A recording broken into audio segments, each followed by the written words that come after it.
nandito kami ngayon sa bahay nila Yani Judes. So ito po yung bahay nila. Dito kasama po yung pamilya niya. Sino kasama mo dito, Yani Judes?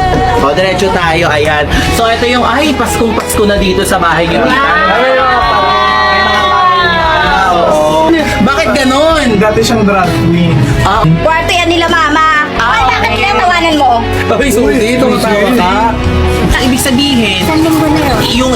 ibig sabihin, yung 1,000, yun lang po yung kita nyo sa isang linggo.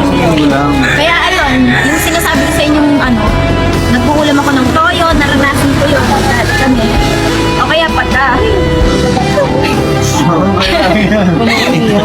pagka may ulam tapos hindi na kasya, papaunahin ko pakainin yung mga kapatid ko. Tiisin ko yung utang ko. Ganon din si mama. Pagka kahit nagugutom siya, nakikita ko sa kanya na titiisin niya para makakain yung mga kapatid ko. Ganon. So ayan, wala pang nahuhuling mga isda sila, Susi. Nasaan yung ilalagyan na ng isda? Amin na bilis. Anong tawag doon? Ito, suleb. Oh. Suleb! Ay, wow, patingin! Ito din suleb.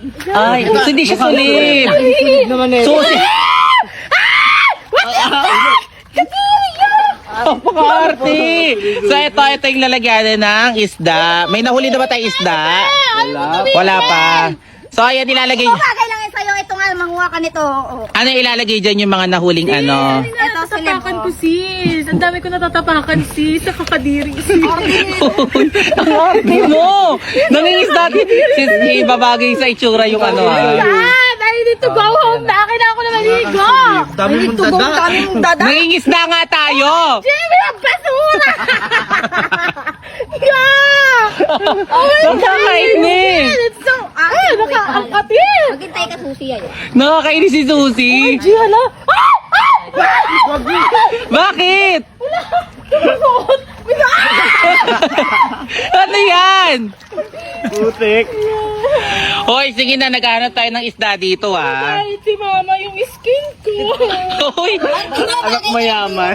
ano yung skin niya daw? Ako makijoy sa kanila. Hindi ko kaya mga trip nila sis. Sis, mangingisda tayo. Tumigil ka. Yani Judes, anong ginagawa mo dito? Kung pakailan mo, tumitingin ako ng motor. Obvious ba? Ano ba ito? Nagagalit ako. Tinatanong ko lang naman kung ano ginagawa mo dito. Anong motor naman yung kukunin mo dito? Hindi ko nga alam, pinag-iisipan ko pa. Kaya ka tumitingin pa lang eh. Kanino mo na ibibigay yung motor hindi ka naman marunong mag-drive? Inside. Ay, Toroy, bibigyan mo si Saidi ng motor? Oo, ano ba? Hala, ang yaman mo naman. Saan mo kinuha yung pera mo?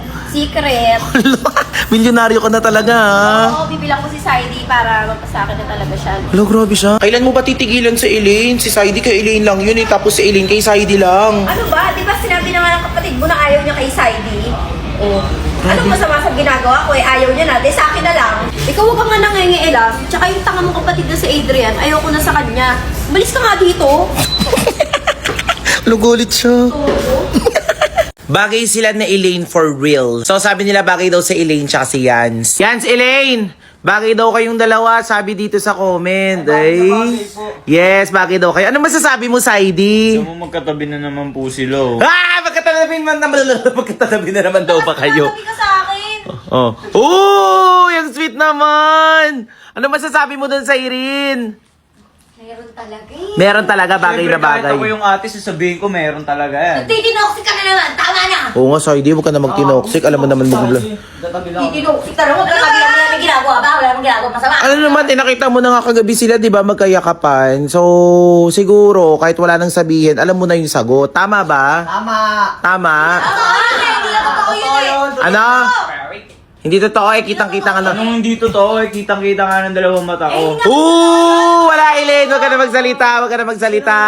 Sobrang nag-breakdown yung kapatid ko dahil sa kasinungalingan ni Saidi. So alam ko mga kapatid, yung iba sa inyo alam na meron na talagang girlfriend si Saidi or umami na talaga si Saidi na meron siyang girlfriend. Syempre mga kapatid, bilang kapatid ni Elaine, nasasaktan din ako para sa kanya. Alam ko na wala naman sila pero kasi yung kapatid ko, obvious naman talaga na nag-spend din siya ng oras kay Saidi, naglaan siya ng feelings, naglaan din siya ng effort since hindi pa naman sila, much better na hindi pa pala sila nung nalaman niya na may girlfriend si Saidi. Alam niyo mga kapatid, may mga hint talaga eh. Nakakapagtaka lang. Siyempre, yung kapatid ko, nung nag-open sa akin, alam niyo yung mga bagay na naaalala niya, like na nag-propose si Saidi na gusto na kita maging ligawan ulit. Minsan, may mga off-cam na sinasabi niya na gusto na kita maging girlfriend. Siguro kaya yung kapatid ko, hindi niya pa maibigay yung matamis niyang oo kasi meron pala talagang ganitong eksena. Nakakalungkot lang din kasi mga kapatid, si Saidi naman kasi mabait naman sa amin eh. Pero syempre, may mga bagay talaga na hindi inaasahan. At the same time, si Ella Dax po mga kapatid, wala naman talaga siyang wala naman talaga siyang inahas. Kasi first and foremost, si Ella po kasi is tunay na jowa. Siya po talaga yung girlfriend po ni Saidi. Siyempre si Elaine, very emotional. Hindi niya napigilan. Na-broadcast niya yung emosyon niya. Ayan, nakita yung mga kapatid, grabe yung iyak niya. Grabe yung luha na ibinigay niya. Sa mga nagsasabi po na scripted, alam niyo mga kapatid, siyempre may mga vlog po kasi iba dito na kailangan po talaga is magkasama po talaga sila. Minsan mga nagpapa-shoutout, tapos may mga games kami na kailangan magkasama sila. Siyempre, kumbaga, be professional. Kailangan magpaka-professional ka lang din talaga. At yan yung palagi namin na tinuturo sa kapatid ko. So ako, masasabi ko lang mga kapatid sa nangyari kay Elaine, kay Ella Dax, kay Saidi, kailangan nila ng space. Kailangan nila mag-usap-usap kasi si Ella Dax is matagal na pala dito. At the same time, si Saidi, yun nga, at the end of the day, mali. Sinungalingan pa rin yung ginawa niya. Pero wala namang hindi nadadaan sa magandang usapan. So sana maging maayos pa din lahat. Everything will be all right soon. So, love lang mga kapatid ha. Sana supportahan nyo pa rin yung kapatid ko even na nagkakagulo sila ng ganyan. Even Saidi, supportahan nyo din siya. At saka si Ella Dax, huwag nyo siyang i-bash kasi biktima lang din siya. So, yun na mga kapatid. Ito po yung update kay Elaine tsaka po kay Saidi. So, ayun mga kapatid. So, as of now, si Elaine po is nakapag-reach out na po kay Ate Aya. Nag-message na po siya pero hindi na siya nag-reply. Kumbaga, isang long message lang po. Then, sinabi niya na okay lang naman daw siya. So, confirm po mga kapatid, hindi po nawawala sila Elaine sa Luna, sa may La Union. So, may mga nakuha na rin naman na kaming information or may nakakita na rin naman na sa kanila na hindi sila sa Luna nawala. So, thank you Lord kasi po, yung iniisip namin na baka nakidnap o kaya baka naman kung saan napunta is hindi po pala ganun. So thank you Lord po talaga na nag-reach out sa amin sa Elaine. Sana okay lang sila, sana safe lang po sila ngayon. So isang bagay yung sigurado ako, baka magkasama talaga sila ni Saidi. So nag-reach out sa Elaine sa amin. Okay naman daw po siya, pero sana mga kapatid, malaking tulong talaga yung paghahanap. So uulitin ko po, hindi po sila nawala sa Luna La Union kasi may mga kumakalat na fake news na nakita daw sa ganito, nakita daw sa ganyan. Pero isang bagay sigurado kami, doon lang po sila sumakay. Kasi since doon po kami galing. Okay? So, isang bagay lang din ang kinawong-worried ko ngayon mga kapatid. Tignan nyo, hindi pa kami naliligo sa sobrang stress. Iniisip namin sila, yung mama po namin ngayon, sinugod po sa ospital kasi tumaas po yung BP. Hindi po kinayanan, nag-breakdown. So, sana, Elaine, Please, Elaine, Saidi, kumontak kayo. Hindi ko alam kung benteng dangkal na ba yung chat natin sa kanila, yung miss call natin sa kanila. Ang dami na.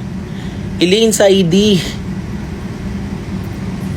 Mga kapatid, tulungan nyo kami na parang awa nyo na sana maparating to sa kanila. Kahit ilang message, ilang tawag gawin namin, hindi nila sinasagot, pinapatayan kami. Yung mama ko po, yung mama namin Elaine, yung mama natin Elaine nasa ospital ngayon. Si Papa din, hindi rin makahinga sa nangyayari sa inyo, nag-aalala. So ulitin ko po mga kapatid, wala na po sila sa Luna La Union. So nakaalis po sila doon, hindi po sila napahamak doon lang po sila sumakay. So sana Saidi, Elaine, umuwi na kayo. Nahuling magkasama si Saidi tsaka si Yani Jutz, tapos magkahawak pa. Or yung tawag dyan, parang nakayapos pa si Yani Jutz kay Saidi. Alam nyo mga kapatid, hindi ko na rin alam kung ano nangyayari. Alam nyo yung sobrang tagal hinintay ng fans ng mga Zylene na magbalik ang Zylene. Tapos sa pagbabalik ni Saidi, kasama niya tong babae na to. Tapos tignan nyo nanlilisik yung mga mata niya. Tapos meron pang picture na kumakalat ngayon mga kapatid na niyakap ni Saidi si Yani Jutz. Tignan nyo to. Ayan o. Kita nyo yan, oh. O, tingnan mo, magkahawak pa yung kamay nila. Ako mga kapatid, sa tingin nyo, ano kayang pwedeng mangyari? Ano kayang mga susunod na mga mangyayari sa Silene? Kasi until now, hindi pa rin nakikita sa Elaine tsaka si Zaidi. Lagi nagko-cross yung mga landas nila. So yan mga kapatid, sa tingin nyo ba bagay silang dalawa? Mag-comment nga kayo kung bagay silang dalawa.